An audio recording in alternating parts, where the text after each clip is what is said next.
Muchísimas gracias a Uniambiental por invitarme a interpelarlos. Eh, Mi nombre es Juan Camilo Jaramillo, soy biólogo marino de la Universidad Jorge Tadeo Lozano de Bogotá y Cartagena y tengo una maestría en Asuntos y Política del Mar de la Universidad de Miami. Eh, Mi especialidad antes de graduarme, o mejor dicho, cuando me gradué, fueron unos pequeños organismos marinos que se llaman microalgas para el cambio climático en este caso, pero no me voy a detener en eso. Lo que sí quiero que sepan es que mi especialidad actual es el cambio climático y la crisis ambiental global. Entonces, voy a interpelarlos por las próximas semanas con varias conferencias o varias clases eh, que son parte de un circuito de conferencias magistrales que llevo promoviendo y dando a diversos grupos de personas, no solo en Colombia, sino en otros lugares también.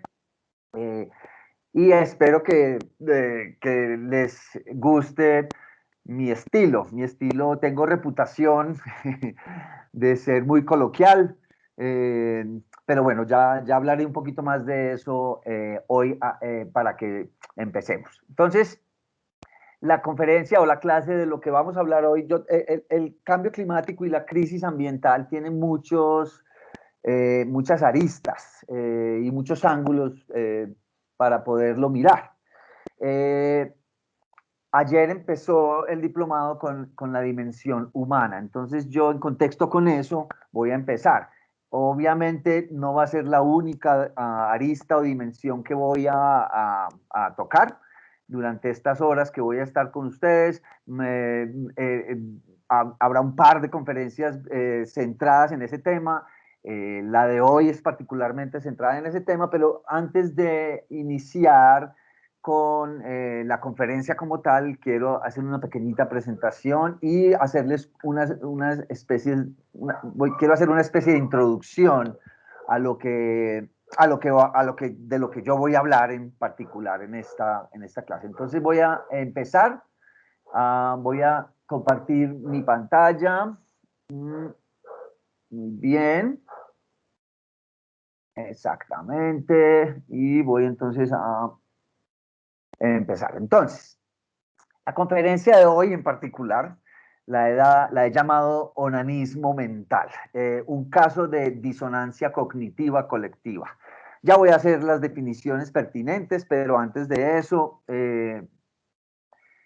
pues como les digo, mi nombre es Juan Camilo Jaramillo, soy biólogo marino de la Tadeo Lozano y de la Universidad de Miami. También soy geógrafo entusiasta, eso quiere decir que durante los últimos 20 o 30 años he estudiado geografía por mi cuenta. Es un tema que me interesa muchísimo, me gusta estar ubicado, no es solamente geografía, conocer dónde están los pueblos ni nada, sino cómo estamos los humanos contextualizados en nuestro planeta, en nuestra casa. Soy tragediante, ya eso va a quedar claro pronto, y apóstata, que no tiene relevancia en este momento. Muy bien. Entonces les voy a mostrar rápidamente, para no abrumarlos, un poquito de mi hoja de vida. Está actualizada a 2021. Yo la he dividido, es un currículum, una hoja de vida gráfica, como pueden ver perfectamente, un poco compleja, es simple y llanamente para que ustedes tengan una idea de más o menos de dónde vengo yo. Mi vida profesional la he dividido en trabajo y en estudio. Más o menos en el año 82 empecé a estudiar biología marina en la Universidad Jorge Tadeo Lozano. A propósito, la altura de las gráficas en cada uno de los ejes, como no puedo cuantificar mi vida en éxito económico, pues entonces he decidido cuantificarla en productividad y en aprendizaje todo lo que he estudiado y en productividad todo lo que he trabajado. Entonces, lo primero que hice fue estudiar biología marina en la Universidad Jorge Tadeo Lozano, como les digo, primero en Bogotá, después nosotros nos trasladamos a Cartagena para seguir estudiando allá. Mientras tanto, también fui buzo. Una de las razones por las cuales decidí estudiar biología marina fue porque desde muy niño, desde que tenía 15 años, a mi padre me enseñó a bucear. Mi padre fue un instructor muy proficiente de buceo. Entonces, pues él fue dive master, yo me convertí en dive master y paralelamente estudié biología marina. Me gradué en el año 88. Después de eso me fui a Estados Unidos y allá estudié en la Universidad de Miami una maestría en Asuntos y Política del Mar, que está convalidada en Colombia como una maestría en Ciencias del Mar. He estudiado mucho sobre vino, aunque no tiene relevancia aquí, pues, pero he sido pues catador de vino por muchos años. Me enseñé a mí mismo a diseñar páginas web hace muchos años, incluso antes del año 2000, en el año 93 diseñé mi primera página web cuando todavía vivía en Estados Unidos. Eh, y como les dije, también he estudiado geografía como autodidacta. Y sigo estudiando. Los científicos nos gusta, o la vocación es pues estudiar toda la vida. Y desde hace más o menos unos 15 o 20 años el enfoque académico ha sido la realidad climática y la crisis global ambiental. En cuanto a trabajos, pues mi primer trabajo real fue en el Miami Sea Aquarium en Miami. En el año 88 fui contratado como curador de aves y reptiles. Me estaba encargado de todas las aves y todos los reptiles. La razón por la que como biólogo marino me estaba encargando de las aves y los reptiles es porque en el Miami Sea Aquarium en particular las aves y los reptiles son marinos y en mi tesis de grado, en el pregrado, mi especialidad fueron las aves marinas, en particular un ave que se llama la fragata magnificens. Y por eso, pues en mi hoja de vida a ellos les interesó mi conocimiento sobre pájaros y así estuve trabajando por un par de años hasta que conseguí un trabajo en la Universidad de Miami como investigador asociado y me empecé a especializar en las microalgas y en las extracciones botánicas de las microalgas. Paralelamente, también estuve como profesor en el Miami-Dade Community College, enseñé un par de materias en ese lugar y en el año 95 renuncié a la Universidad de Miami después de graduarme como maestro en Asuntos y Política del Mar y conseguí un trabajo en una institución oceanográfica llamada Harbor Branch Oceanographic Institution. Eh, Posteriormente, en el año 97, decidí regresar a mi país después de vivir 12 años, 10 o 12 años en Estados Unidos. Eh, y terminé en Medellín, que es mi ciudad natal y que está muy alejada del mar. Entonces continué con prácticamente solo con consultorías para varias instituciones, entre ellas la universidad, también el Boletín de Ciencias del Mar, que es el Bulletin of Marine Science, que es la revista de ciencias del mar más importante que hay en el mundo. Como pueden ver en mi vida productiva, no he estado en un solo trabajo, sino que he tenido muchos trabajos. Me gustan los proyectos, me gusta la diversidad. Eh, entonces, por eso se ven todos esos picos, por decirlo, de trabajos productivos, en los cuales algunos son muy cortos porque son proyectos, no son, digamos, trabajos de largo alcance. Entre ellos he trabajado trabajé para el Parque Arví diseñando la parte de interpretación ambiental del parque. He seguido trabajando para el Boletín de Ciencias del Mar de la Universidad de Miami. Trabajé diseñando el laboratorio de microalgas del acuario del Parque Explora, por ejemplo, y en otros proyectos cortos sobre minas antipersonales y otras cosas que no tienen relevancia acá. Lo que sí tiene relevancia acá es que he sido desde más o menos hace unos 10 o 12 años, me he desempeñado como conferencista en el tema particular de la crisis ambiental. También fui presentador de televisión, estuve presentando en Telemedellín un programa que se llamó Plan Planeta, era un programa de EPM, estuve presentando ese programa un par de años antes de irme a estudiar a España otra cosa. Y he sido profesor más o menos desde el año 2015 en varias universidades, entre ellas el Instituto Tecnológico Metropolitano. Allá dicto clases en una maestría de desarrollo sostenible. Mi clase en particular se llama Conflictos Ambientales y es muy relevante con lo que vamos a ver. Mucho del material que vamos a ver en este diplomado son mis clases de la maestría. También mis conferencias han estado dedicadas en general a la educación ambiental.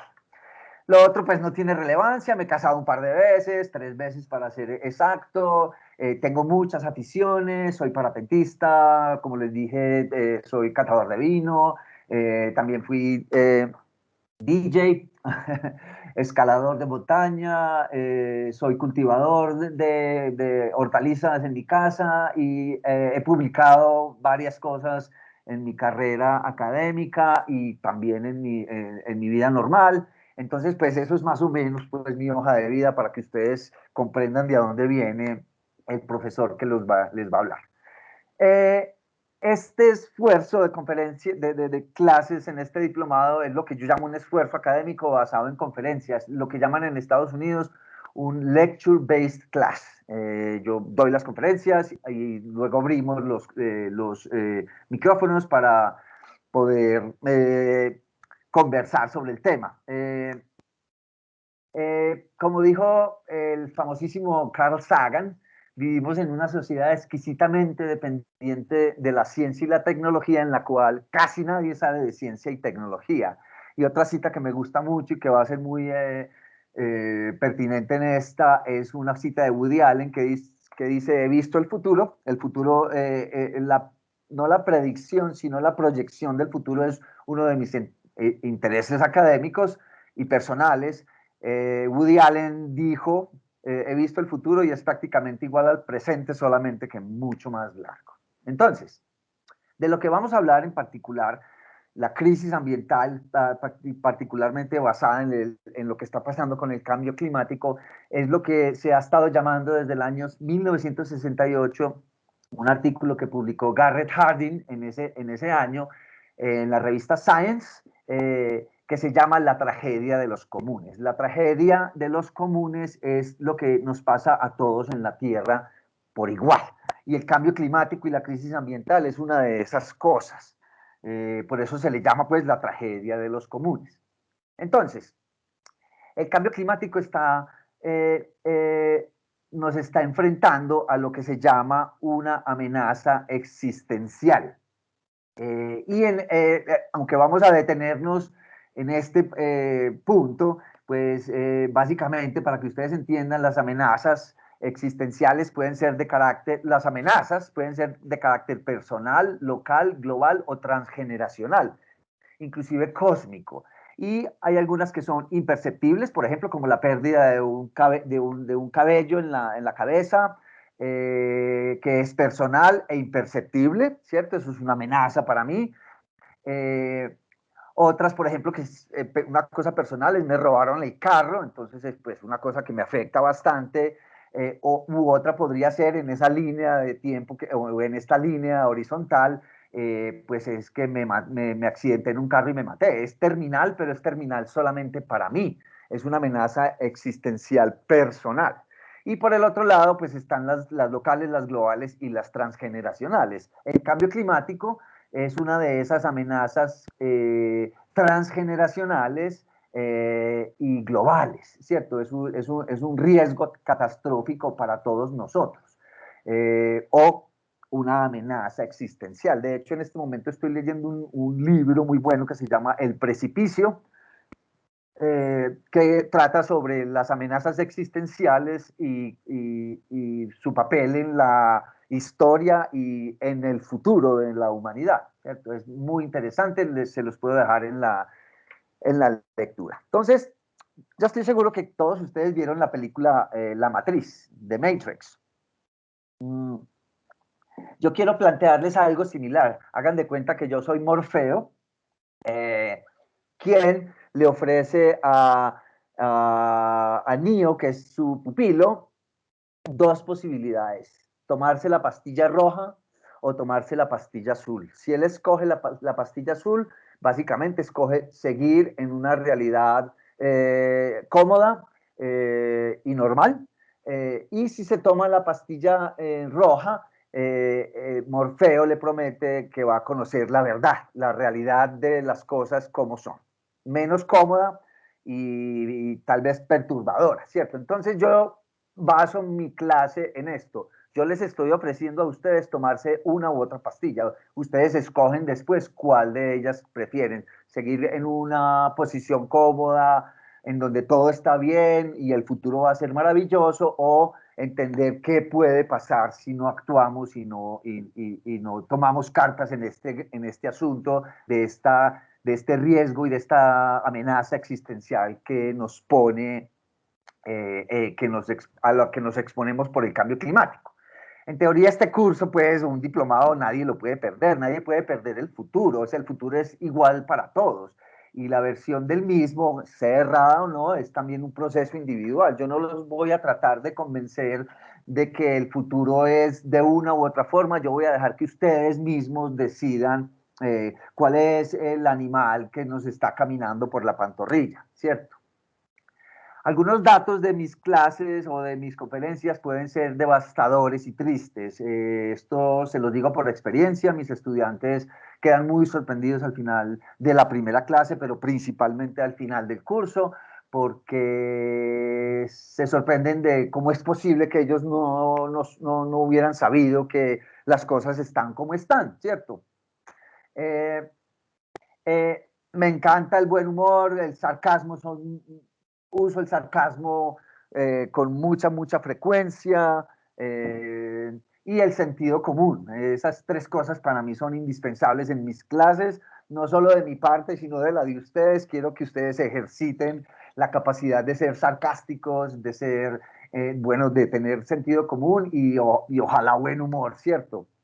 Eh, Les pongo aquí esto: el sarcasmo aumenta la creatividad, dice un estudio. Pues entonces por lo menos así sea, para aumentar la creatividad, los conmino a que sean ustedes mismos sarcásticos, no solo con ustedes mismos, sino con lo que está pasando. Hay que reírse de lo que está pasando, no podemos sentarnos a llorar, ¿cierto? Eh, Refutar es válido en mis clases, la ciencia funciona así. Es el único, digamos, la única forma de pensamiento que se está revisando constantemente, contrario a otras formas de pensamiento que son porque sí. No, aquí es la nueva evidencia, nos expone esto, entonces estamos dispuestos hay una nueva evidencia, entonces a cambiar, pero obviamente tiene que ser con respaldo, o sea, tiene que haber un consenso, no es porque a fulanito se le ocurrió decir cualquier cosa. Entonces, me parece genial si tienen refutaciones que hacer, pero espero que sean apoyadas, porque yo soy amigo de eso, ¿cierto? Y contrarrefuto con datos sólidos, ¿cierto? Una cosa muy importante para mí es que en mis clases no acepto la discriminación de que, wow, que usted es muy pesimista, es que usted es muy optimista. No, el optimismo y el pesimismo son construcciones de la mente humana, ¿cierto? A mí en particular, como científico, solamente me importa la realidad y qué es lo que está pasando, y eso está pues claro con datos, ¿cierto? La posibilidad de escuchar lenguaje coloquial en esta clase es del 95%.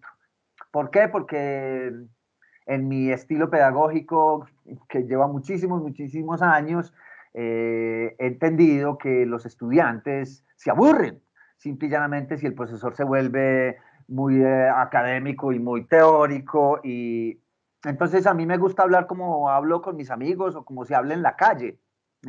Algunas veces esto es pues de hijueputa para arriba, y perdónenme si la religión o la fina educación de alguno de ustedes es incompatible con esta posibilidad, no quieren oírlo, por favor me advierten ya mismo, por favor. Si alguien levanta la mano y me dijo, profe, a mí no me gusta escuchar groserías, entonces pues yo me abstendré porque pues así ofenda a alguno de ustedes, pues tengo que irme con ese rasero, por decirlo de alguna manera.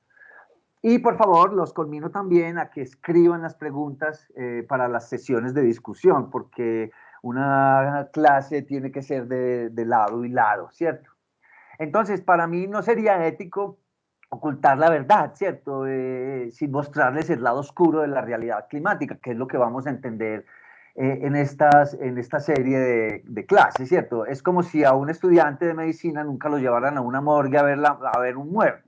Sería pues en una sala de emergencia, eso sería ridículo. Los médicos tienen que estar enfrentados a la realidad y a la crudeza de la realidad. Muy bien, entonces durante todo este tiempo vamos a ejercitar una cosa que los americanos llaman, o los angloparlantes hablan, reality check. Es como una bofetada de realidad. Vamos a ver, ok, estas son las cosas que están pasando y en las ciencias eso solamente se puede exponer mirando los datos. Entonces, eh, o sea, la pastilla roja. Yo les voy a decir, por favor, tómense la pastilla roja, así sea temporalmente, para que entiendan los datos y ustedes después decidan si la quieren escupir y tomarse la pastilla azul y hacerse pajas mentales y decir, no, no, no, nada está pasando, no me hablen de eso, o sea, esas cosas no están pasando, en fin. Entonces yo les voy a dar la gran pastilla roja durante estos días y espero que ustedes aprecien eso, ¿cierto? Como les digo, toda la realidad en la ciencia está basada en datos. Entonces vamos a ver en este momento en particular, no, pero es una muestrecita de lo que voy a hacer.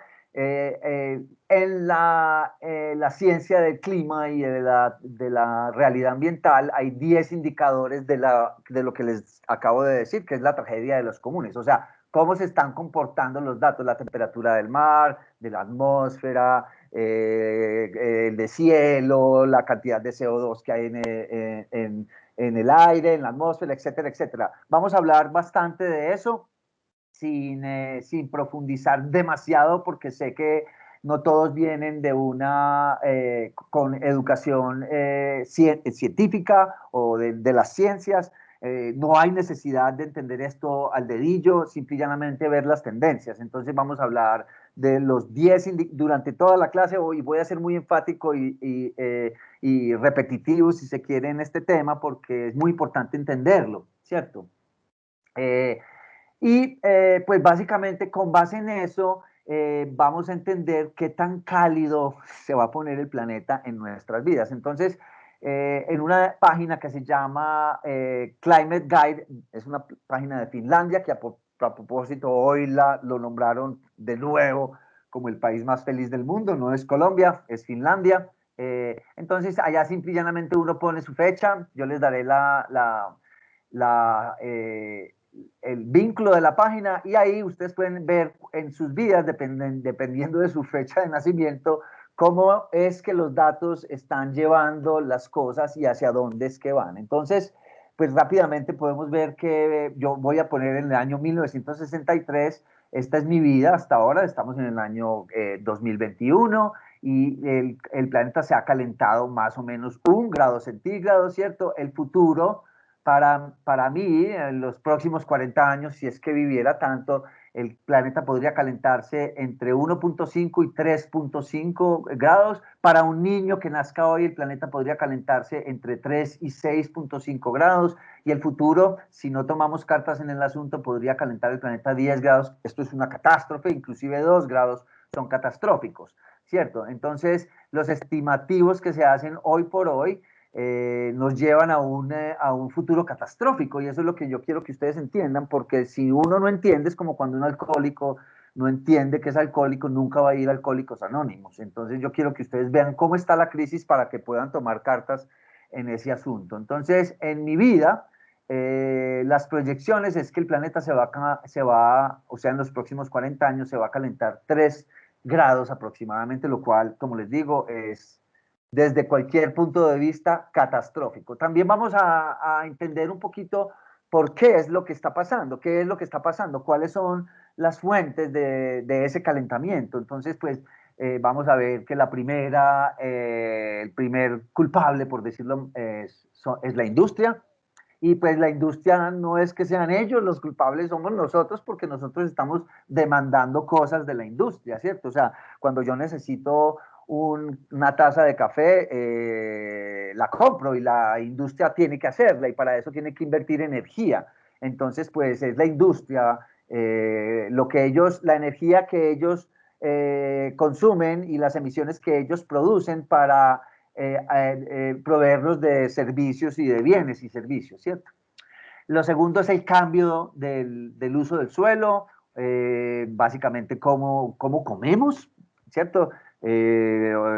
Cuántas vacas necesitamos por per cápita para alimentarnos, cuánto maíz, cuánto arroz, etcétera, etcétera, ¿cierto? El tercero es el tráfico, cómo nos movilizamos, si nos movilizamos en avión, en metro, en camiones, en barco, cada uno tiene una diferente huella de carbono y pues, pero digamos en orden de culpabilidad, por decirlo de alguna manera, realmente no es culpabilidad. El tráfico o la movilidad humana está de tercero. La cuarta es dónde vivimos, las edificaciones, necesitamos construirlas, calentarlas, enfriarlas con aire acondicionado y esto requiere energía. Eso es más o menos el 15% de las emisiones del planeta se deben a nuestro lugar de vivienda, ¿cierto? Y de trabajo, las oficinas, los edificios, los puentes, etcétera. El siguiente es la agricultura, cómo nos alimentamos de la tierra. Lo anterior era el cambio del uso del suelo, era más que todo referenciado a cómo estamos deforestando el planeta para poner vacas y podernos alimentar. La agricultura también, el 13% de las emisiones del planeta se deben a la comida vegetal, la agricultura como tal. La industria minera, obviamente necesitamos ponerle pilas a nuestros teléfonos, a nuestros computadores, etcétera, etcétera. Necesitamos petróleo para nuestros carros, carbón para nuestras plantas nucleares, para nuestras plantas de carbón. Necesitamos extraer cosas del suelo para poder vivir. Entonces, está de sexta, el 10% de las emisiones del planeta se deben a la industria minera. Después también casi el 4% se debe a cómo disponemos de nuestros residuos. Una vez usamos las cosas, las mandamos para los rellenos sanitarios y allá hay emisiones, entonces pues una gran parte de esas emisiones salen de los basureros, de cómo tratamos nuestra basura. O sea que esto es, digamos, toda la ecuación humana. Y finalmente otros combustibles como son la madera, que muchas sociedades todavía usan, queman para, inclusive acá en Colombia es muy prevalente el uso de la leña para poder alimentarnos y cocinar, etcétera, etcétera. Entonces esto lo vamos a ver con un poco más de detalle en otras clases. La razón por la que las emisiones son tan altas y están, digamos, en descontrol en este momento es porque nosotros mismos somos muchas personas, somos casi 8.000 millones de personas, algo sin precedentes en la historia del planeta, la historia geológica del planeta. Los niños están naciendo a una tasa impresionantemente rápida, como pueden ver ahí arriba a esa velocidad están naciendo niños, principalmente en Asia, en la China, en la India, donde más habitantes hay, pero también en África y en el resto del mundo, así que pues eso tiene mucho que ver. El principal vector de la crisis es el aumento poblacional. Y la naturaleza no está preparada para la evolución de la inteligencia en una o varias de sus especies. La inteligencia humana es la que nos tiene en este problema. Eso lo vamos a ver con detalle durante todas las clases. Entonces hay 5 conceptos recurrentes que voy a estar enfatizando, importantes para este módulo, que son necesarios para entender la crisis global. El primero se llama la disonancia cognitiva, que es una característica cognitiva del cerebro humano. Hoy en particular vamos a hablar de esa disonancia cognitiva colectiva. También el manejo del terror a la muerte, cómo le tememos a la muerte y por qué actuamos de unas u otras maneras para mitigar este terror que le tenemos a desaparecer del planeta. Otra muy importante es el tribalismo, cómo nos comportamos como tribus, unas enfrentadas a otras. Eso se llama lealtad de grupo y hostilidad hacia otros grupos. Eso es muy prevalente. Ustedes salen en un partido de Medellín Nacional y los hinchas se quieren matar unos a otros por un balón, por un juego. Esto no es porque sí, esto tiene sus raíces en nuestros genes muy profundas y a eso se le llama tribalismo. Estamos enfrentados contra grupos, ya sea religiosos, entre países, nos queremos matar por todo y esto tiene sus razones genéticas, ¿no? Y otra se llama el sesgo del optimismo, que es la manera como enfrentamos la realidad para poder mitigar la angustia que causa vivir una realidad, cualquier realidad, pues siempre estamos sesgados hacia el optimismo. Para uno poderse levantar e ir a trabajar tiene que ser optimista, porque si no, pues no se levanta y no va. Y todo esto causa en las personas, especialmente en las personas que estudiamos este tema, una cosa, esto es un término nuevo que se llama solastalgia, y es la tristeza que sentimos algunos de nosotros por la degradación del ecosistema y de cómo se está perdiendo la biodiversidad y la calidad de los servicios que nos prestan los ecosistemas. Se llama solastalgia. Les conmino a que también averigüen esto en Google cuando puedan. Muy bien. Entonces, eh, en mis clases y en mis conferencias, eh, no acepto este tipo o no es que no acepte, sino que no tiene lugar este tipo de reacciones o de razonamiento. Profe, realmente no puedo verificar que este compuesto sea cancerígeno, pero sé que es cierto porque lo siento en mi corazón. La ciencia no funciona de esa manera. Entonces, pues yo siempre les digo a mis estudiantes que eso no puede ser, porque sí, no puede ser, tiene que ser, cuénteme por qué usted piensa que ese compuesto es cancerígeno, no simple y llanamente porque lo siente en el corazón, por lo menos no en esta clase, esto no es una clase de filosofía. Entonces vamos a empezar con algunas definiciones. Primero me imagino que se estarán preguntando qué quiere decir onanismo y esto es muy simpático porque la mayoría de las personas no lo saben, pero pues es una definición que está en la Biblia misma, ¿sí o qué? Onanismo significa palabras más, palabras menos, eh, masturbación, masculina en particular. O sea, básicamente hacerse una paja mental. En este caso, onanismo, hacerse una paja es, onanismo mental es hacerse pajas mentales. Y por eso es que yo quiero, o disonancia cognitiva, yo quiero que entiendan por qué es que las personas se hacen pajas mentales, cuál es la función de la disonancia cognitiva en la manera como enfrentamos la realidad, ¿cierto? Entonces, onanismo, si ustedes lo buscan en Google, en el diccionario, dice onanismo es masturbación, paja. Y si ustedes buscan masturbación, pues sale onanismo. O sea que ya esa definición creo que está súper clara. Se debe, obviamente, porque en la Biblia hay un personaje que se llama Onán, que pues tenía que hacer eso porque no podía tener sexo con su esposa, según cuenta la historia. Eh, entonces, onanismo es disonancia, palabras más, palabras menos, disonancia cognitiva. Esta disonancia cognitiva es una de las teorías más influyentes y ampliamente estudiadas en la filosofía, en la psicología. La describió Leon Festinger en el año 1957 en un libro que se llama Una teoría sobre la disonancia cognitiva. Es un libro maravilloso, un poco aburrido para los que no somos psicólogos, pero es fundamental para entender por qué nos comportamos así. Una teoría de la disonancia cognitiva se llama el libro del psicólogo Leon Festinger. Y esto lleva pues muchos años, desde el año 57, esto es probablemente más de lo que yo nací en el año 63, cuando nací ya estaba escrito este libro.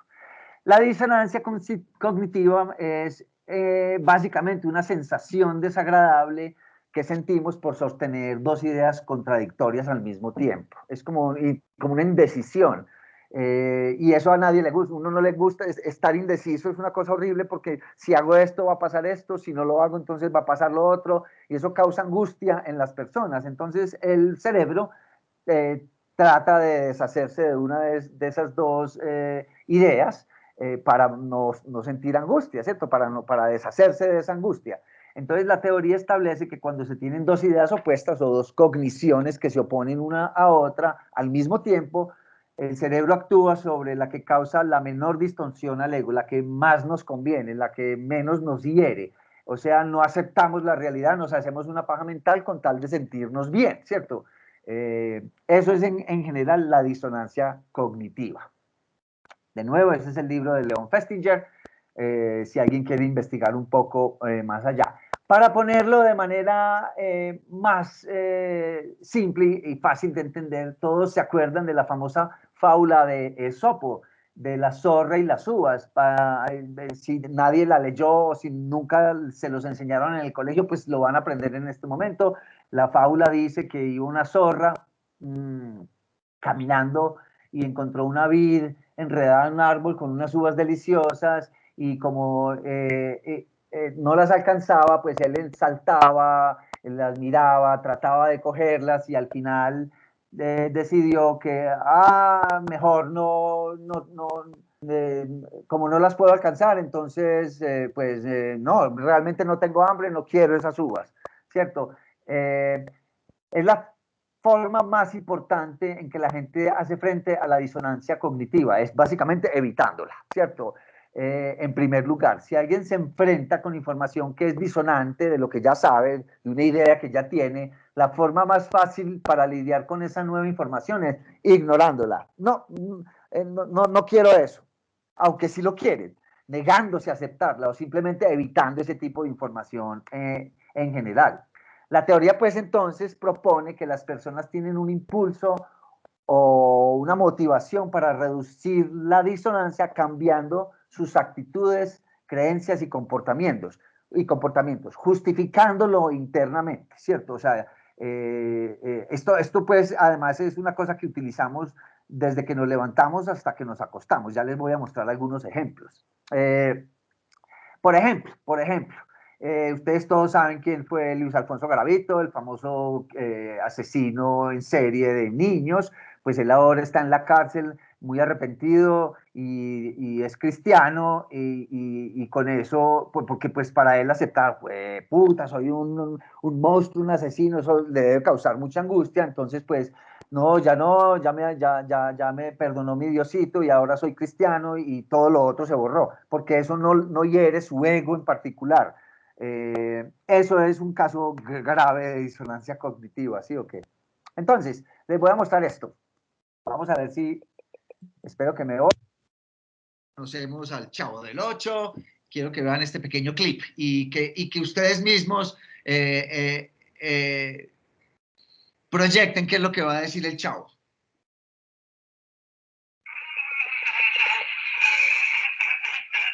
Voy a volverlo a poner.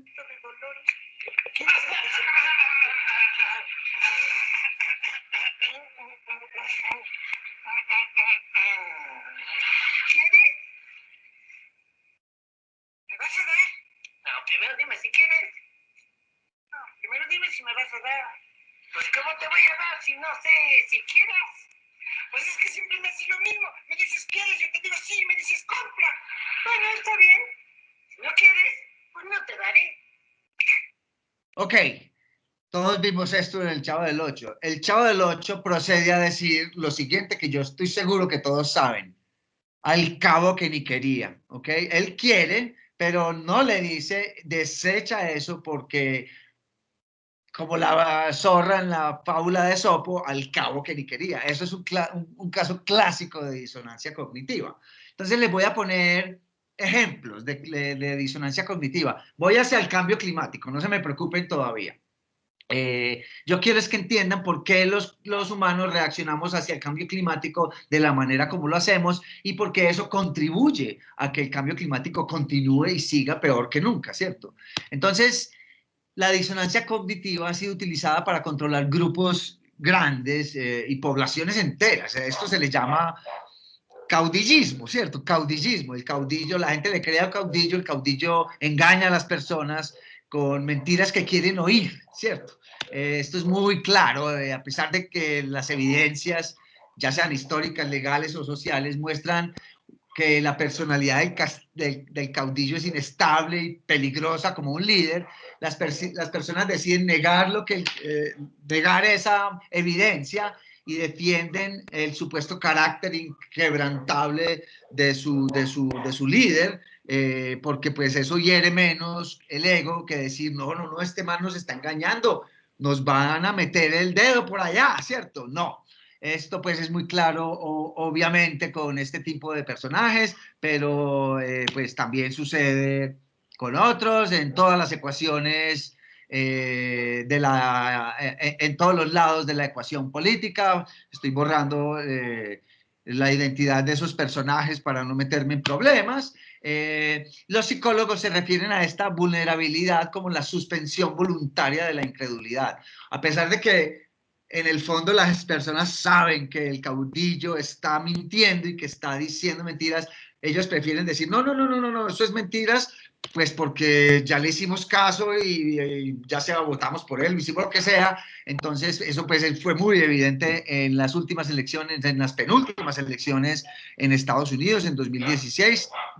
Entonces pues eso es muy claro y esa es una de las principales maneras como se puede reconocer que las personas están sufriendo de disonancia cognitiva. Otros ejemplos de disonancia cognitiva. Por ejemplo, en Medellín somos particularmente vulnerables a eso. Pensamos que Medellín es la berraquera. Siempre, no importa lo mal que estemos, lo mal que esté el aire de la ciudad, lo peor que esté la criminalidad, la cantidad de mafiosos horribles que hemos tenido encima, los problemas políticos de corrupción, etcétera, etcétera, etcétera. Siempre decimos Medellín is innovation. A mí me encantó hace por ahí unos 5 o 6 años que hubo una inundación terrible por ahí en un puente, la terminal, que alguien cambió ese letrero que decía Medellín Innovation por Medellín Inundation. Eso me hizo reír mucho y pues eso es generalmente lo que trato de hacer, de reírme de estas cosas. No solo de mí mismo, sino de las cosas que pasan a mi alrededor. Otro ejemplo de disonancia cognitiva en el campo social es, por ejemplo, esa paja mental que nos hacemos todo el tiempo de que Colombia es el país de la gente más feliz del mundo. Ya les diré, o sea, el país más feliz del mundo, decimos, con tantos problemas que tenemos, con tanta injusticia, con tanta criminalidad, con tanta corrupción. Pero sí, todo eso, ok, pero somos los más felices del mundo, ok.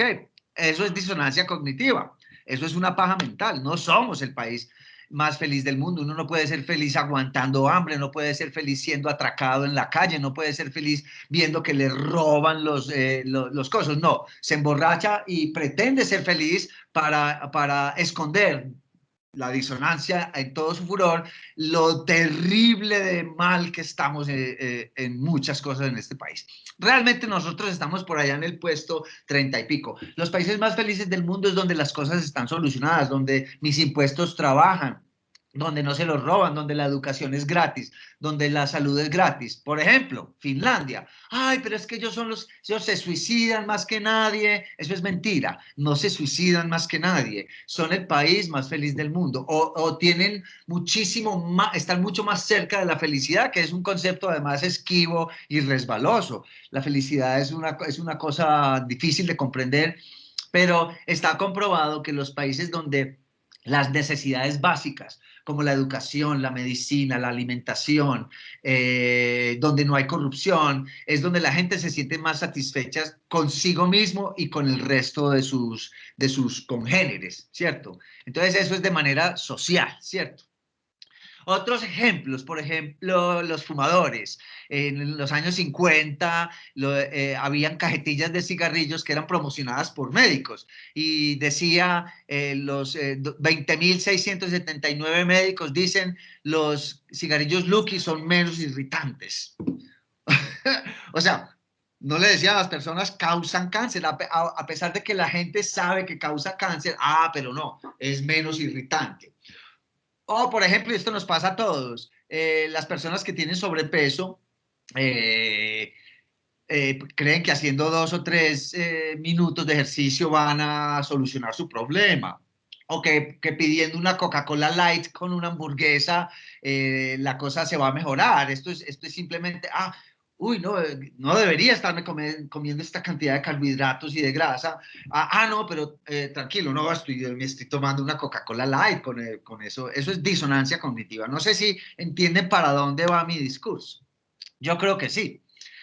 Otra cosa, en la religión, esto por ejemplo es un letrero subiendo para mi casa, dice, si usted muere hoy, preguntan en este letrero, si usted muere hoy, ¿dónde pasará el resto de la eternidad? Y esa pregunta pues se la hace la mayoría de las personas. Nadie quiere aceptar la terrible realidad de que la muerte termina con todo, entonces dijimos, no, cuando me muera, no, realmente no me voy a morir, voy a seguir para la eternidad, voy a seguir viviendo. Entonces es enfrentar esas dos situaciones. Una es somos insignificantes y cuando me muera ese es el fin de todo para mí. No para los que me quieren, pero para mí cuando me muera me morí y punto. No, el cerebro no quiere aceptar una cosa así y dice pues no, hay una vida después de la muerte y mi Diosito me va a cuidar para siempre. Esto es un caso digamos muy típico de lo que es disonancia cognitiva religiosa. ¿Cierto? Entonces, la base de la religión realmente no es la fe, es el miedo a morir, es el terror a morir. Por eso hablé de ese concepto más atrás. Es muy difícil aceptar que la vida sea corta, insignificante y que sea un suspirito de realidad y que después no haya nada. O sea, básicamente...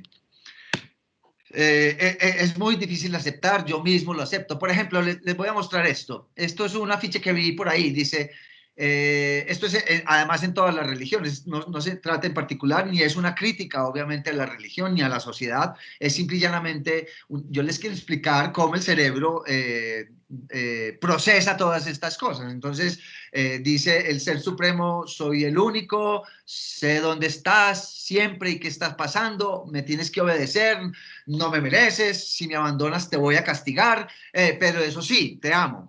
Pero pues eso es lo mismo que dicen los esposos abusadores a sus esposas, la misma cosa, soy el único, sé dónde estás siempre, sé qué está pasando, me tienes que obedecer, no me mereces y si me abandonas te voy a castigar. Eso sí, te amo. Entonces pues la persona abusada tiende a pensar que, bueno, no, sí me pega, me maltrata y todo, pero él me quiere mucho. Ustedes saben, ¿no? Si uno se mete, por ejemplo, si uno ve a un hombre o viceversa pegándole a una mujer en la calle y uno se acerca, termina enredado también que la mujer le quiere pegar a uno por defender a su esposo. Entonces, eso es disonancia cognitiva también, ¿cierto? Y pues a lo que más quiero enfatizar es a la disonancia cognitiva, a la paja mental que nos hacemos en cuanto al medio ambiente. Nosotros evolucionamos en un mundo muy peligroso, ¿cierto? Nuestros antepasados tenían que estar siempre cuidadosos de que no hubiera una culebra, un tigre, otra tribu que los iba a atacar y les iba a robar sus cosas. Digamos, nuestro cerebro está equipado para para actuar rápidamente, ¿cierto? Para reaccionar a cosas inmediatas, por ejemplo, un tigre. Entonces, pero tenemos una habilidad muy grande para aceptar o reconocer cambios dramáticos a largo plazo. Nuestros antepasados no tenían que preocuparse por el futuro universitario de sus hijos, no tenían que ahorrar para pagarle el colegio ni la universidad a sus hijos. Esto es cosa inmediata. Somos animales y pues como animales tenemos necesidades inmediatas como alimentarnos y como cuidarnos de los depredadores, pero no tenemos un cerebro suficientemente evolucionado para ver cambios que van a suceder en el futuro, ¿cierto? No somos brujos. Y el cambio climático y la degradación ambiental no están en nuestro proceso evolutivo. Entonces, un cerebro, cuando aparece un tigre, inmediatamente le dice a la persona a correr, que si no te van a matar. Pero si un profesor viene a decir, es que el CO2 está en 400 partes por millón y en un futuro no muy lejano, 50 o 100 años, el mundo va a sufrir de una manera, va a aumentar la temperatura, pues el cerebro dice, ay, qué pajerío, esa vaina no va a pasar, eso no nos toca. Entonces se relajan y pues seguimos viviendo en el momento, ¿cierto? Entonces voy por la calle, un atracador me va a atracar, salgo corriendo. Pero el CO2 está en 415 partes por millón, eso pues no tiene relevancia para mí de manera inmediata, entonces lo desecho. Disonancia cognitiva, ¿cierto? Eso es pura disonancia cognitiva. Entonces, esta es una cosa que uno tiene que aprender a entender y a controlar, ¿cierto? Yo tengo que entender que el CO2 está en 400 partes por millón, que eso es el 30% más que en la era preindustrial y que está causando un daño, ya está causando daños en el planeta y para nuestra seguridad alimenticia y para nuestra seguridad física como tal. Pero el cerebro, como tenemos un cerebro que evolucionó hace 150 o 200 mil años, tal vez un par de millones de años si contamos especies previas a nosotros, está programado para negar cosas que no queremos oír, ¿cierto? Negar duele menos que aceptar, pero mi abuela decía con mucha sabiduría, la verdad duele, y ese es el punto que estoy tratando de que ustedes entiendan durante estos días que vamos a estar hablando sobre cambio climático. Sí, es muy duro, pero hay que aceptarlo porque la verdad duele, ¿cierto? A nadie le gusta la verdad, pero la verdad duele. Les voy a poner un ejemplo clarísimo. Esto pasó, por ejemplo, en el Nevado del Ruiz, en Colombia, los pueblos cercanos, ahí al Nevado del Ruiz se les había advertido, o claro, sin mucha ayuda del gobierno de aquella época, que el volcán podía explotar, pero la gente decía, no, eso no, pues es que aquí llevamos toda la vida, mis abuelos no se acuerdan, la última vez realmente que el volcán de Nevado del Ruiz había explotado era hacía 150 años, nadie se iba a imaginar que de un día para otro esa vaina se les iba a venir encima y iban a morir 20.000 personas en su pueblo, en Armero, ¿cierto? Eso pasa, por ejemplo, las personas que viven muy cerca a una represa y empiezan a ver una grieta y empieza a salir, los que viven a 1 kilómetro de la represa, nunca se imaginan que esto va a ser tan terrible, entonces no se van. Vea, que es que esa vaina se va a venir al suelo y los va a ahogar y los va a matar a todos. No, eso no, no, no, no, no, no. Que sea lo que mi Diosito quiera. Pero las que viven a 50 kilómetros viven muy, muy preocupados, están más lejos y aunque la realidad parece menos abrumadora, se sabe que es una cosa que va a suceder, entonces es muy difícil, mejor dicho, los unos no actúan a tiempo mientras los otros evacúan. Eso es un caso, digamos, clásico. Cuando la pesadilla es muy grande, para el cerebro dimensionarla, el cerebro opta por negar que semejante cosa pueda estar ocurriendo o vaya a ocurrir, o trata de poner la solución en manos de otros. No, no, no, no. La ciencia encuentra la solución, siempre la ha encontrado, vamos a solucionar eso. Entonces se relajan y siguen con su estilo de vida normal y en general, pues como siguen las cosas entonces. Es como entrar a una fila donde le van a decir a uno una mentira piadosa, esa fila va a estar llena de gente, mientras que las verdades incómodas nadie las quiere oír, ¿cierto? Eso es disonancia cognitiva y en este caso es colectiva. En el medio ambiente es muy, muy claro. Por ejemplo, todos conocemos a esta persona, Leonardo DiCaprio, quien es un ambientalista reconocido y va a conferencias por todo el mundo hablando sobre lo terrible que está pasando, pero él mismo tiene un jet privado, el cual pone 1 tonelada de carbón por hora. Él para ir a una de esas conferencias se monta en su jet privado, pone 1 o 2 toneladas por una sola horita. Si va a ir a Europa son 9 o 10 toneladas en un solo viaje, pero va a hablar de que no deberíamos, de que deberíamos cuidar el medio ambiente. Entonces él, por un lado, hace una cosa y por el otro dice otra, disonancia cognitiva, ¿cierto? la misma cosa. Entonces, por ejemplo, esto es una cosa muy común acá entre nosotros. Vi este titular en nuestro periódico local hace poco. En el Valle de Aburrá, la flota se expande, a la flota eléctrica, pero la flota eléctrica resulta que son 250 carros. Mientras tenemos realmente 800.000 carros normales y 700.000 motos. Hay 1.500.000 vehículos contaminantes, terriblemente contaminantes en la ciudad, pero vemos un titular en el periódico y pensamos que ya solucionamos el problema, porque hay 250 carros en la calle eléctricos. Pues sí, están aumentando, pero por favor, ¿cuándo vamos a reemplazar 1.500.000 vehículos en la ciudad?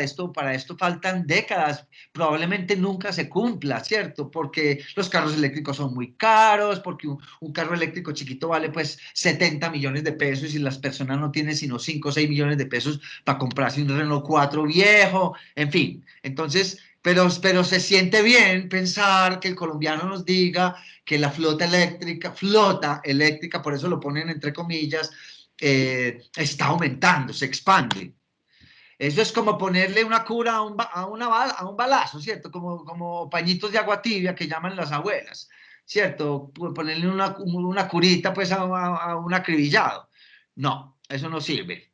Entonces, esto sale día y noche en todas partes. Acá, por ejemplo, en Urabá, donde el nivel del mar está aumentando de manera pasmosa, se está llevando todas las casitas de las personas que las tenían construidas ahí al lado de la playa, está erosionando las playas de una manera irreversible, por decirlo menos.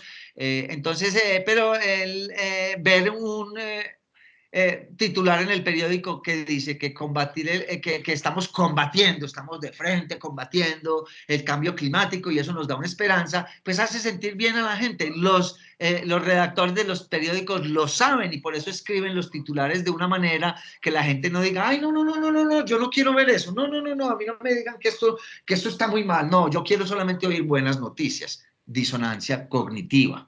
¿Cierto? Pero la verdad es que en 30 años, en 60 años, que es más o menos lo que yo he vivido, tengo 58, el mar ha aumentado 30 centímetros y para finales de este siglo probablemente sea 1 metro y esto no tiene reversas, esto no se puede reversar, o sea que la mitad de Cartagena va a tener que ser evacuada, de Cartagena a Nueva York y todas las ciudades costeras del mundo, pero nadie quiere pensar que en unos 30 o 40 años ya no puede vivir en su casa porque el mar se le va a meter a la sala, ¿cierto? Es muy probable que para el año 2100, que está pues lejos de nuestras vidas, pero es la vida de nuestros hijos y nuestros nietos, a propósito, yo no tengo hijos, pues en 2100 este planeta va a ser invivible, ¿cierto? Otro ejemplo de disonancia cognitiva, esto está por todos lados. Por ejemplo, esta noticia la leí hace no mucho. Dicen que hay un airball, una combinación de palabras en inglés y en español. Airball, un árbol de aire, pues. Dice que purifica el aire de la esquina de Ruta N, pero pues, ok. Eso es una cosa ahí que está absorbiendo carbón.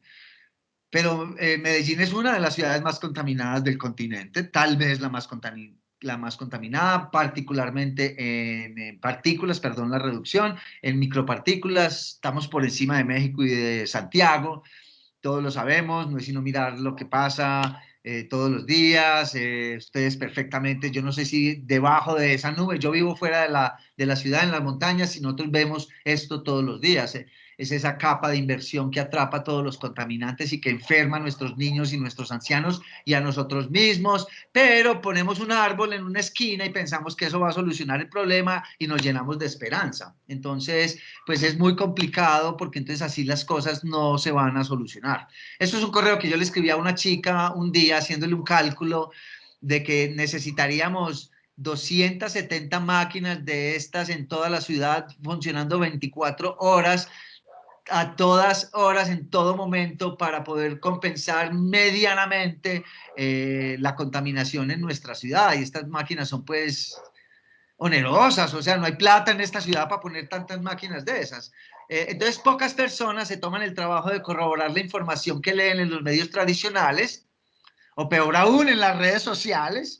O sea, la mayoría de las personas últimamente está obteniendo su información de las redes sociales, como si Juan Carlos Ramírez o Juan Felipe Arias fueran los que tuvieran la verdad en sus manos, y aceptan verdades que son a medias o que son mentiras en general, porque nuestro cerebro está predispuesto a creer cualquier cosa mientras no nos mientras no nos cause angustia, ¿cierto? Si eso no me causa angustia, pues lo leo y me pongo feliz. Leí, por ejemplo, que un muro de plantas filtrará el aire en la Avenida Oriental, pero cualquiera que camine por la Avenida Oriental ve los buses y los camiones chimenea tirando esas cosas, saben perfectamente que los árboles no, esos poquitos árboles que hay en las medianas ahí de la Avenida Oriental no van a ayudar para nada. Entonces eso evita que alguien use máscaras. Bueno, ahora todos estamos usando máscaras por la pandemia, pero la gente dice, ah, no, pues ahí están los árboles que están filtrando las cosas. Y todo el mundo quiere ayudar y tiene buena intención. Esto fue en un orinal por ahí, en una bomba cualquiera. Dice, por favor, cerrar la llave del baño, cuidemos nuestra agua, no acabemos más con el planeta. Y entonces el dueño ya dice, ah, bueno, no, yo ya contribuí con mi partecita, ya puse un letrero ahí, todo está súper bien, ¿cierto? Nos decimos mentiras día y noche. Colombia es una potencia hídrica en América. No, es que aquí hay mucha agua, entonces dejan la canilla abierta para trapear o lo que sea, mientras eso bota y bota y bota. ¿Por qué? Porque leyeron en un periódico que nosotros somos una potencia hídrica, que somos potencia hídrica mundial, pero pues la verdad es que el 43% del agua en Colombia se desperdicia. Es desperdiciada por los mismos colombianos, ¿cierto? Entonces, pues es muy difícil así, por eso es que los problemas realmente no se solucionan, porque nos relajamos y tratamos de mitigar nuestra angustia creyendo cosas que no son tan realidad o que son mentiras piadosas, como dicen por ahí. 40% de los municipios en Antioquia no tratan sus aguas negras. ¿Qué importa que seamos el país, la potencia hídrica mundial, si estamos contaminando el agua nosotros mismos? En fin, entonces esto es seguro, más o menos ilustrativo de lo que significa onanismo mental. Vamos a ver qué es esto. La base Esto de es, cualquier pacto es la verdad. esto Por eso en quiero que Ecopetrol vean es verdad que organismo mental comercial, ¿cierto? Esto es lo que dice una empresa que extrae petróleo y contamina probablemente más que cualquier otra empresa en el país. Quiero que oigan esto y miren esto. Esto salió por ahí en un documental. la base de cualquier pacto es la verdad. Por eso en Ecopetrol es verdad que exploramos el suelo en búsqueda de su potencial y también que exploramos nuevas formas de cuidar el medio ambiente. Es verdad que producimos barriles generando más ingresos al país y también que producimos oportunidades en las regiones. Es verdad que refinamos el crudo para producir gasolina y también que refinamos el aire con combustibles de mejor calidad. Nuestro pacto con Colombia es de verdad. Ecopetrol, energía para el futuro. ¿Oyeron eso? Refinamos el aire. O sea, ellos refinan gasolina, petróleo, ellos no refinan el aire, ellos contaminan el aire. Y no son ellos, somos nosotros que compramos la gasolina para poder movernos de un lado a otro, para poder ir a mercar y todo. Pero ellos le están haciendo creer a las personas que ven ese comercial que son una berraquera y que están ayudando. Ponen por ahí unas cifras ridículas que no me voy a ni siquiera a tomar el trabajo de explicarles, porque es que son ridículas. O sea, eso no son cifras halagüeñas. Ecopetrol, la industria del petróleo, la minería de petróleo es una de las industrias más contaminantes del mundo, pero pues en ese comercial pareciera que son pues la gente más cuidadosa del mundo. Ellos realmente ponen 6.7 millones de toneladas al año, no en el carbón que extraen, sino en la operación del carbón, para mover sus máquinas, para mover sus camiones, para mover sus carrotanques, etcétera, etcétera. Y por ahí en el video decía que se estaban ahorrando 1.300 toneladas al año. O sea, ponen 6.7 millones y dicen en el comercial que se ahorran con sus prácticas, sus buenas prácticas ambientales, 1.300. Si alguien quiere hacer la cuenta en porcentual, eso da menos del 0.01%. ¿ok? Entonces, finalmente toda la producción de Ecopetrol produce 135 millones de toneladas de emisiones que todos ponemos en la atmósfera, que a propósito solamente son el 0.2% de las emisiones globales. O sea, si Colombia le tiran una bomba atómica y desaparece completamente del planeta, ¿ok? Las emisiones no disminuyen nada, simple y llanamente ni se nota que eso va a pasar, que los colombianos desaparecimos. Y esto es muy claro en esta gráfica. Solamente el 3% de las emisiones, solamente el 3% de la energía que se usa a nivel global es renovable. El resto es nuclear, que es muy poca, que debería ser más porque no contamina tanto, no produce emisiones, mejor dicho, el gas, el petróleo y el carbón. Sin embargo, nos llenamos la boca diciendo que las energías renovables van a salvar el planeta, pero llevamos, las energías renovables existen hace más de 50 años, las turbinas de viento, las hidroeléctricas, la energía geotermal y todo, pero como es tan caro, pues seguimos usando energía barata y abundante como el petróleo y el carbón, y solamente hoy por hoy el 3% de la energía que se usa en el mundo es renovable, porque pues no hablemos de las hidroeléctricas. Entonces, mi técnica para sobrellevar la crisis, yo no me digo mentiras a mí mismo, mi carrera académica se basa en entender la realidad y exponerla a mis estudiantes, en este caso ustedes, por más devastador que eso sea para ustedes, la realidad, la bofetada de realidad. Entonces mi técnica para sobrellevar la crisis es exponer la disonancia y dejar un récord. Se advirtió, la ciencia está advirtiendo de que esto está pasando. Este video que les voy a mostrar es una planta solar en un lugar en Huelva, en España, que visité. Es la única en el mundo, creo que hay dos, ya creo que hay otra en Marruecos. Quiero que oigan este pequeño video, o vean. Paradojas ambientales.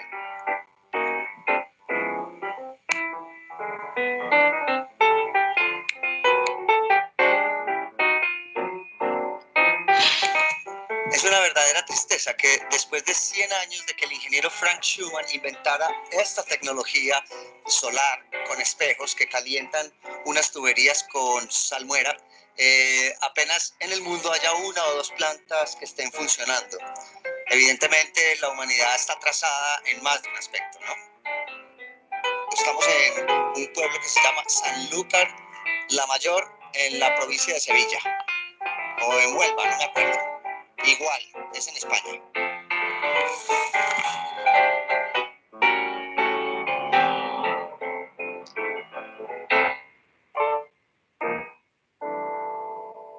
Entonces, mi punto aquí es que esas plantas solares fueron inventadas por Frank Schumann en el año 1897, ya van para 30, mucho tiempo, o sea, 160 años, qué sé yo, mucho tiempo, 130 años.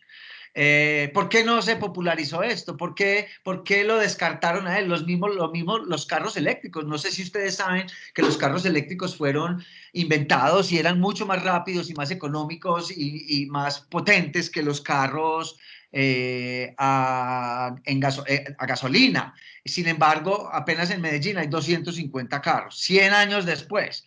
Entonces, nos seguimos haciendo pajas mentales. La solución estaba en nuestras manos hace 100 años, pero ahora creemos que está a la vuelta de la esquina cuando no es así, ¿cierto? No es así. En el medio ambiente, la razón principal por la que nosotros los humanos existimos es porque vivimos en un ecosistema. Sin un ecosistema y un proceso evolutivo natural, Homo sapiens, que es nuestra especie, nunca hubiera podido conquistar la Tierra. Sin embargo, ese mismo proceso natural, que es tal vez la razón de nuestro futuro tan incierto, es el que nos tiene en el problema actual. Cruzamos de la evolución biológica a la evolución cultural, ¿cierto? Y esto precipitó nuestra inteligencia y como consecuencia entendimos que habían unas energías, entendimos que habían unas energías abundantes y baratas, y eso fue lo que alimentó nuestro progreso. Sin dimensionar el verdadero daño que esto estaba causando. O sea que desde los albores de nuestra evolución hemos destruido el lugar donde vivimos sin entender la verdadera relación costo-beneficio de nuestra existencia. Es un desafortunado efecto secundario de la evolución. Y el cerebro pues lidia con estas cosas con la disonancia con la disonancia cognitiva. Es un lío en el que estamos metidos hasta el cuello. Ciudad ganó Premio Mundial de Urbanismo, pero también tenemos el peor aire del mundo. Entonces preferimos leer y sentirnos bien con esto y desechamos esto. Muy bien. Medellín, la mejor ciudad del país en calidad ambiental. No sé quién o por qué escriben eso, que no es verdad. ¿Okay? No es verdad. La verdad es que tenemos un río que todavía sigue siendo una cloaca. Era un río hermoso hace 100 o 150 años. Todavía lo ve uno manchado de colores, huele maluco, por más plantas de tratamiento que haya. Hay miles y miles y miles de hogares en la ciudad que tiran todavía sus desechos a las quebradas, y de las quebradas van directo al río sin pasar por las plantas de tratamiento. Entonces es muy irónico pensar que somos la ciudad del país con mejor calidad ambiental cuando en realidad no es. Esto es un proyecto de Parques del Río. Así es como lo pintaban, pues, pero todos saben perfectamente que esto no es lo que está pasando. Ok, lo único que hicimos fue hundir esas autopistas, y esas autopistas se hundieron, y lo que hicieron fue aumentar la cantidad, la rapidez del tráfico y la cantidad de autos que hay en la ciudad. Esto es una relación que todos los urbanistas conocen. Entre más calles se hagan, más carros entran a la ciudad, y en Medellín están entrando entre 40 y 50 mil autos, si no me equivoco, puede que esté equivocado, por debajo de carros al año. ¿Ok? Y las carreteras no son suficientes, por eso es tan difícil manejar. Onanismo mental. Entonces, el optimismo por sí mismo no significa nada cuando la realidad es tan apabullante, ¿cierto? Entonces, es muy importante que entendamos eso para poder solucionar. El alcohólico necesita entender que es alcohólico para poder ir a Alcohólicos Anónimos y curarse de su condición. Y ese es el punto en el que al que no hemos llegado. Los humanos no queremos oír malas noticias. La verdad duele. Entonces, como decía el famoso Carl Jung, no es posible despertar a la conciencia sin dolor, ¿cierto? La verdad duele. La gente es capaz de hacer cualquier cosa, por absurda que parezca, para evitar enfrentarse a su propia alma. Nadie se ilumina fantaseando con figuras de luz, sino haciéndose consciente de la oscuridad. Y en este momento ciertamente vivimos en tiempos oscuros, muy inciertos. Entonces, la conclusión es que si usted sigue pensando, y esto es un ejemplo, que Medellín es la berraquera, la más innovadora, la sucursal del cielo, la tacita de plata, nunca va a sacar los 20.000 pesos que hacen falta para comprar una máscara buena. Y esto es antes de la pandemia. Ahora todos tenemos máscaras, que a propósito están causando un problema terrible en el medio ambiente, pero pues eso es harina de otro costal. Entonces, siendo las 9:30 de la mañana, voy a parar aquí y voy a abrir los micrófonos para que alguno de ustedes, si ya salieron del shock, me interpelen, me pregunten, anoten algo, me digan mentiroso o quieran contribuir con algún tipo de... Ok, voy a apagar acá y voy a dejar de... Un segundo de... ¿Cómo es que se hace esto? Segundo, voy a apagar aquí, voy a dejar de stop sharing. Ok, y vuelvo entonces con mi ajada cara de sufrir para preguntarles si necesitan o quieren que les aclare algo, y que me pregunten lo que necesiten. Alberto, estoy en tus manos, estudiantes. Yanni, Viviana, Mónica, Kevin, los estudiantes los que tienen que participar. Veo una mano levantada y te Es Irma. Irma, Irma León, por adelante. favor. No, profe, que es toda la verdad lo que usted está diciendo. Estamos asustados con tanta verdad. Muy cruel. Irma, pero entonces ahí viene la parte positiva de la cosa, que es, bueno, sí, sí, soy alcohólico, voy a llamar a Alcohólicos Anónimos. Aquí es el punto donde la realidad tiene que imponerse sobre las pajas mentales que nos estamos haciendo, y por más cruda que sea, no nos podemos dar por vencidos, porque no hay nada peor que la inacción, ¿cierto? Aquí es acción, necesitamos actuar urgentemente, no decir, no, ya esto se acabó, yo ya no voy a hacer nada, mejor me siento a ver televisión y ya. Yo creo que todos ustedes lo entienden.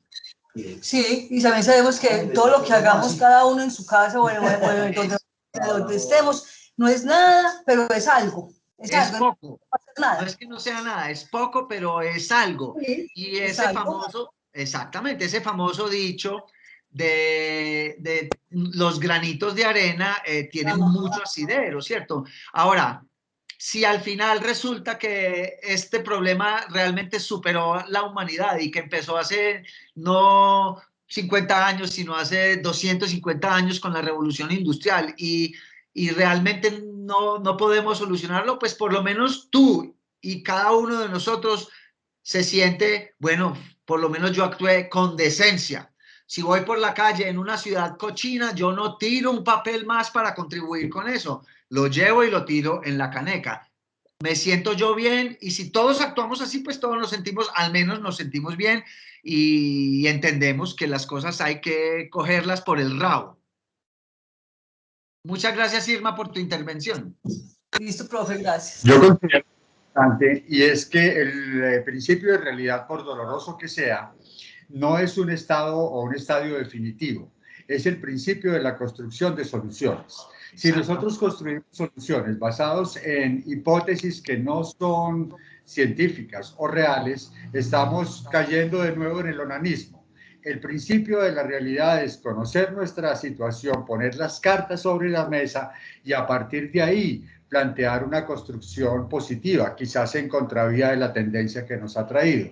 Entonces, como yo les decía en la primera introducción, este ciclo de programas, de diplomados, de circuitos de conferencias, tienen como objetivo eventualmente generar más preguntas que respuestas.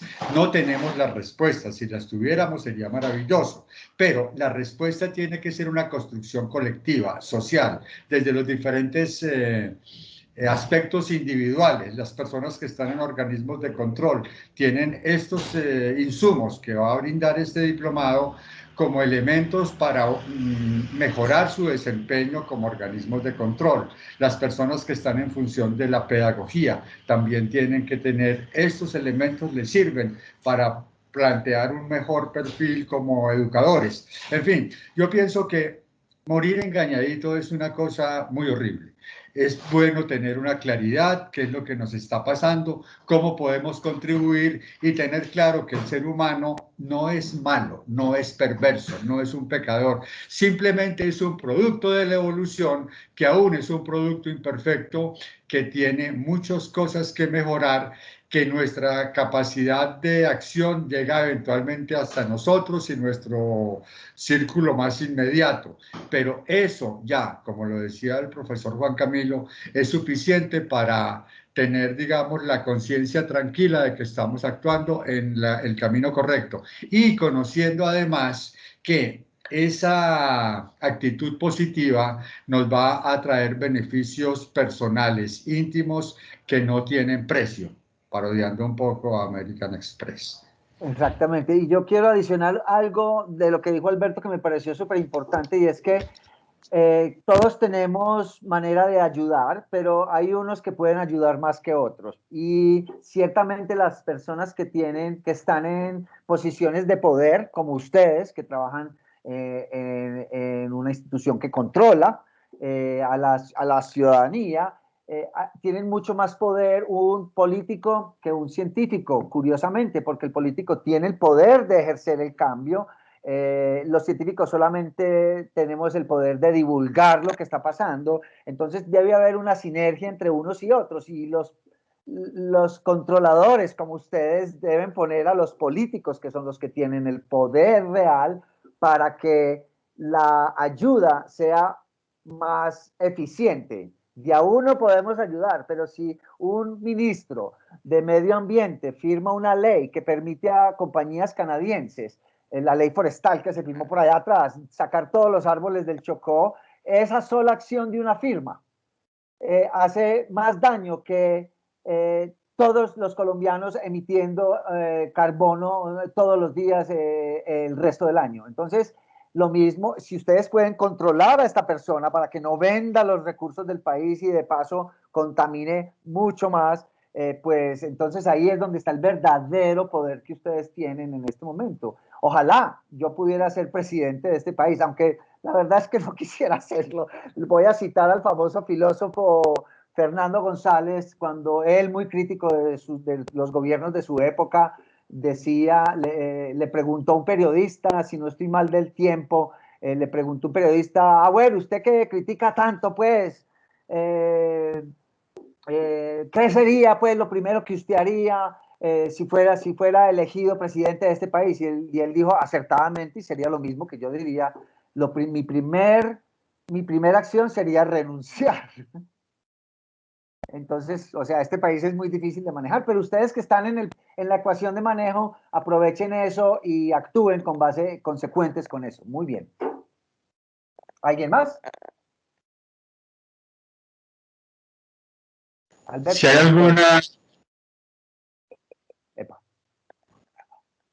alguna inquietud, sugerencia, pregunta. Ok.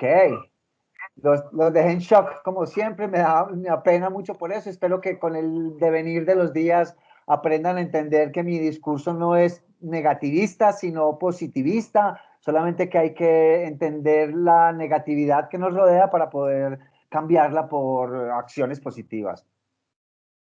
Muy bien, agradeciéndole mucho al profesor Juan Camilo su intervención de hoy, damos por clausurada esta sesión, recordándoles, mañana la clase no es tan apocalíptica, es cambio climático en plastilina, o sea que va a haber un poco de tranquilidad de espíritu. Los espero a las 8 de la mañana y agradeciendo mucho al profesor Juan Camilo y a ustedes su asistencia, les deseo un feliz día.